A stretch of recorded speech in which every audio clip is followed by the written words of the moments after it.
Welcome to my YouTube channel. তোমরা ইতিহাস পরীক্ষা দিয়ে বাড়ি এসেছো এবং তোমরা কিন্তু প্রশ্ন একবার মিলিয়ে নাও। তোমরা এমসিকিউতে কত নাম্বার পাচ্ছ, অবজেক্টিভে কত নাম্বার পাচ্ছ এবং শর্ট কোয়েশ্চেনে তোমাদের টোটাল কত নাম্বার হচ্ছে তা একবার কিন্তু তোমরা মিলিয়ে নাও। তাহলে আমরা আজকে আলোচনা করব ইতিহাসের কোয়েশ্চেনগুলো নিয়ে।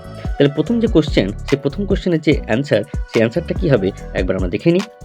যে হালহেড রচিত a grammar of the Bengal language বইটি ছাপা হয়েছিল কোথায়?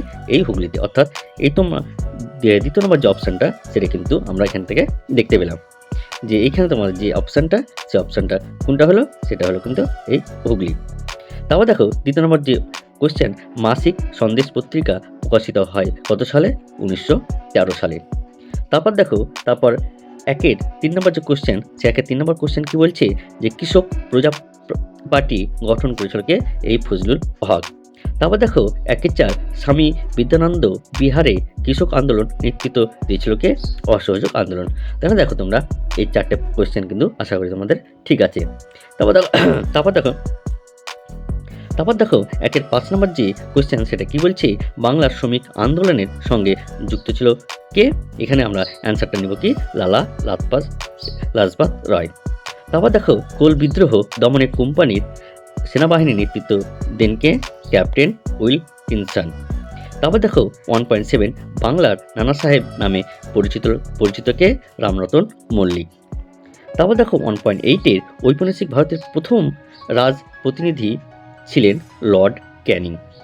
তারপর দেখো 1.9, বঙ্গভাষা প্রকাশিত সভার কার্যকলাপের সঙ্গে যুক্ত ছিলেন কে? কালীনাথ রায় চৌধুরী। অর্থাৎ 1.9-এর যে গ নম্বর অপশান, সেটা কিন্তু হবে। তারপর দেখো 1.10-এর যেটা অ্যান্সার হবে, সেটা কি? গঙ্গেন্দ্রনাথ ঠাকুর। এবং 11 নম্বর যে অপশানটার অ্যান্সার হবে, সেটা এখানে কি হবে? এখানে হবে দেখো যে ত্রিবেদী, রামসুন্দর ত্রিবেদী, অর্থাৎ এই খ নম্বর। তারপর দেখো 1.12, এখানে কি বলছে? জয়শ্রী পত্রিকার সম্পাদিকা কে ছিলেন? লীলাবতী মিত্র। সূর্য সেন শহীদ হন কত? 1934 সালে। তারপর দেখো 1.10, যে ব্রিটিশ পার্লামেন্ট ভারতের স্বাধীনতা আইন পাস হয় কত? 18 জুলাই 1937 সালে। রাজ্য পুনর্গঠন কমিশনের সভাপতি কে ছিলেন? ফজল আলী। তারপর দেখো 1.16, প্রথম বাংলা দৈনিক সংবাদপত্রে ছিলেন কে? সংবাদ প্রভাকর। 1.17, বঙ্গদর্শন প্রথম প্রকাশিত হয় কত? এই 1872 সালে। তারপর দেখো নম্বর অ্যান্সারটা দেখো কি বলছে? যে হিন্দু মেট্রোপলিটন কলেজ প্রতিষ্ঠা করেন কে? বিদ্যাসাগর। তারপর দেখো 1.19, এটা কলকাতা মেডিকেল কলেজ প্রতিষ্ঠার জন্য জমি দান করেন কে? মতিলাল সিল। তারপর দেখো লাস্ট যে এমসিকিউ, দ্য রিফর্মার পত্রিকার সম্পাদক কে ছিলেন? এই প্রসন্ন কুমার ঠাকুর। তাহলে আশা করি তোমরা এই 20টি অ্যান্সার দেখে নিলে এবং কার কটা ঠিক হলো অবশ্যই কিন্তু তোমরা কমেন্ট বক্সে কমেন্ট করে জানাবো। আমরা যে 2 নম্বরে ঠিক না ভুল, সেটা কিন্তু আমরা দেখব। প্রথম বলছে স্বামী সহজানন্দ ছিলেন বারদলি আন্দোলনের অন্যতম নেতা। এটা কি? ফলস হবে, মানে এটা তোমার ভুল। তারপর দেখো নিখিল ভারতের ট্রেড ইউনিয়ন কংগ্রেসের প্রথম সভাপতি ছিলেন চিত্তরঞ্জন শীল। এটাও কিন্তু ভুল। তারপর দেখো কৃষ্ণকুমার মিত্র ছিলেন অ্যান্টি সার্কুলার সোসাইটি সভাপতি। এটাও কিন্তু ভুল। তারপর দেখো all India scheduled caste federation প্রতিষ্ঠা করেন বি.আর. আম্বেদকর। এটা কি হবে? তোমার ঠিক কিন্তু হবে। অর্থাৎ লাস্ট যে কোয়েশ্চেন, এটা কিন্তু আমরা ঠিক কিন্তু পেলাম। তাহলে আশা করি দেখো এগুলো তোমরা দেখেছো।